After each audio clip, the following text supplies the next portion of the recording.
부푼 기대를 안고 새로운 회사에 입사한 한 30대 여성. 하지만 회사 생활은 기대와는 달랐습니다. 12살 연상인 회사 대표의 성희롱과 성추행이 시작됐습니다.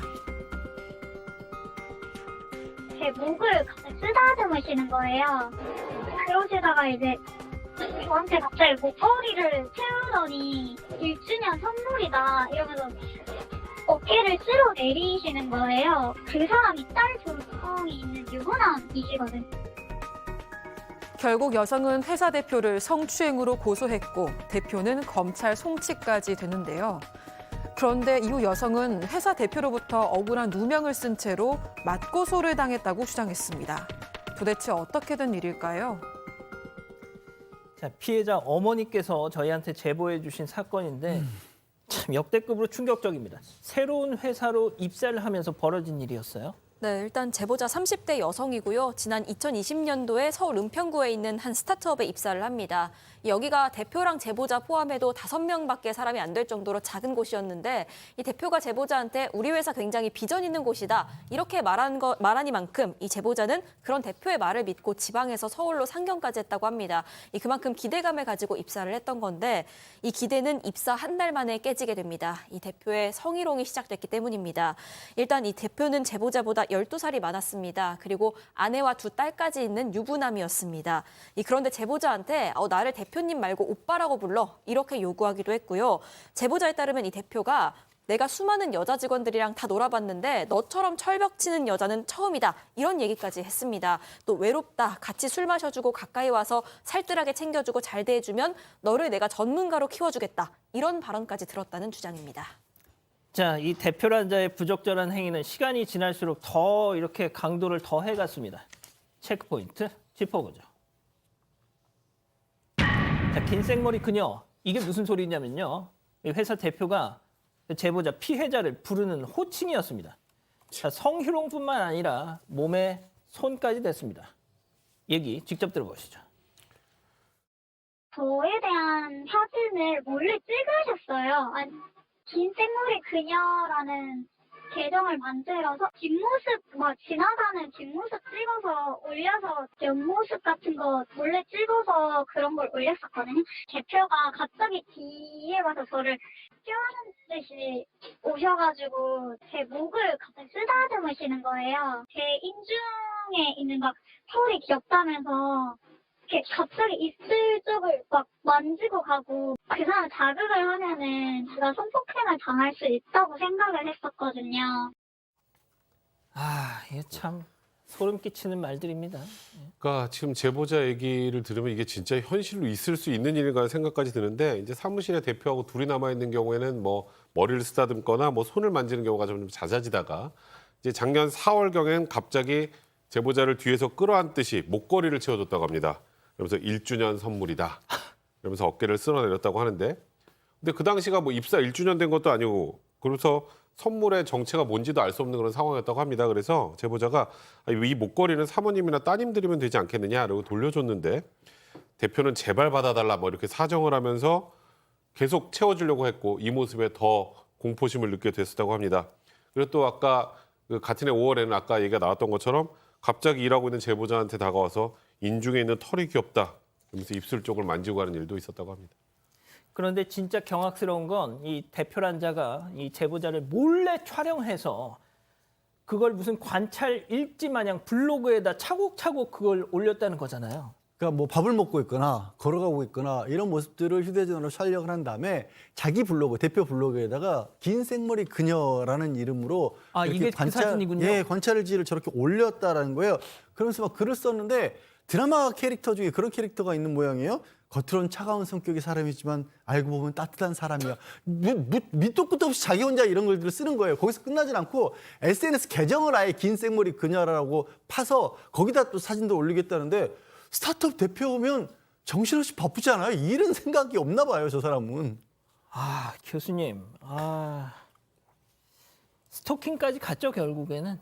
네, 스토킹, 견되는 모든 걸 다 했습니다. 한마디만 할게요. 너 왜 그러고 사니? 예. 이 말이 진짜 하고 싶은데 좀 제발 나이값 좀 하고 살았으면 좋겠어요, 인간들이. 이 젊은 어린 이제 여성들에 대해 가지고 왜 도대체 이런 식으로 해가지고 정말 이 어린 사람의 앞으로의 사회 생활조차 하지 못하도록 이런 불안이 많으면은 사회생활에 굉장히 부적응이 발생합니다. 맞아요. 이렇게 피해줘도 되는 건지 일단 잘 모르겠어요.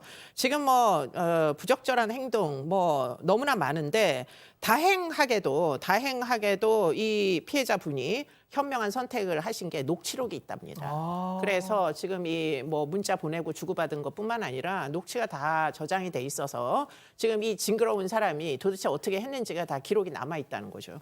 자, 들으신 것처럼 녹취를 하셨어요. 피해자는.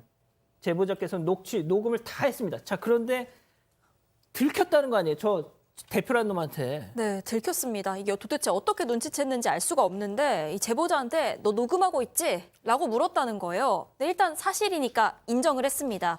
대표님이 저한테 하는 말씀이 성적 수위가 점점 높아진다는 생각이 들어서 녹음한 거다. 이렇게 설명을 했습니다.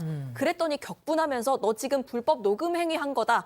라고 말하면서요. 그 녹음 파일을 다 지우게 했습니다. 그래서 이게 없어진 바람에 지금 있었으면 저희도 전해드렸을 텐데 못 전해드리고 있는 상황인 거고요. 오히려 이 제보자한테 심할서를 작성을 하게 합니다. 그런데 이 과정에서 이런 말도 합니다. 내가 시킨 대로 네가 심할서를 쓴다면 멀어진 너의 마음만큼 내가 너에게 다가갈 거다. 뭐 이 와중에 이런 얘기를 또 했다고 하고요. 이 제보자 제외하고 전 직원한테 이 제보자가 불법 녹음을 했다. 그래서 징계위원회가 열릴 거다라는 내용의 메일을 돌렸습니다. 정작 제보자는 이런 이 징계위가 열리는지 알 수가 없어서요. 동료가 알려주고 나서야 알아차렸다고 합니다. 자, 아마 지금 이 사건을 보고 계신 분들 중에서는 저런 놈의 회사에서 뭘 그냥 계속 다녀. 그냥 퇴사해버리지 하실 수도 있어요. 자, 그런데 이 제보자분은 정말 당당하십니다. 내가 잘못한 게 없는데 내가 왜 회사를 그만둬? 라는 생각을 하셨다는 거예요.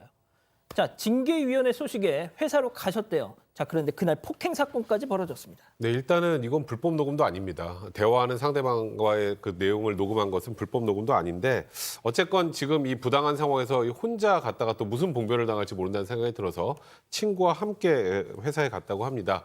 그런데 이 회사에서 이 친구에 대한 폭행 사건이 있었다는 건데 일단 제보자에 따르면 화장실에서 이 대표를 이제 친구가 만났는데 그래서 누구누구 대표님 맞으시냐 이렇게 물으니까 다짜고짜 주먹을 휘둘러서 폭행을 했다고 합니다.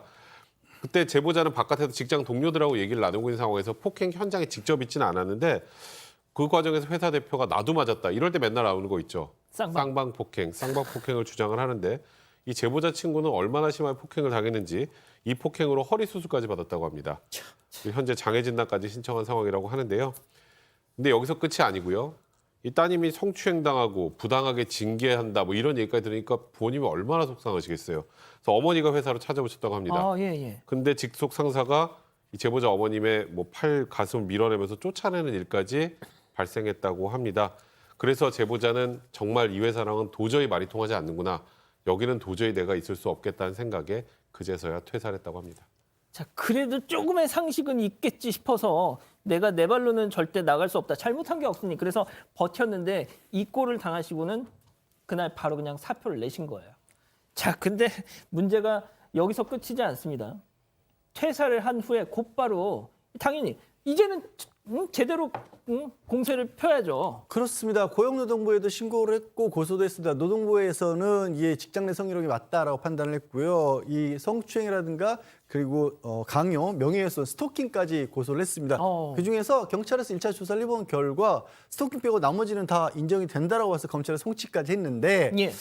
이 제보자는 그렇게 얘기를 해요. 경찰에서 얘기를 들어보니까 경찰에 가서 조사를 받으면서 이 대표라는 자가 나 만진 건 맞는데 그다음은 짐작하실 거예요. 그거 동의가 있었기 때문에 만진 거야.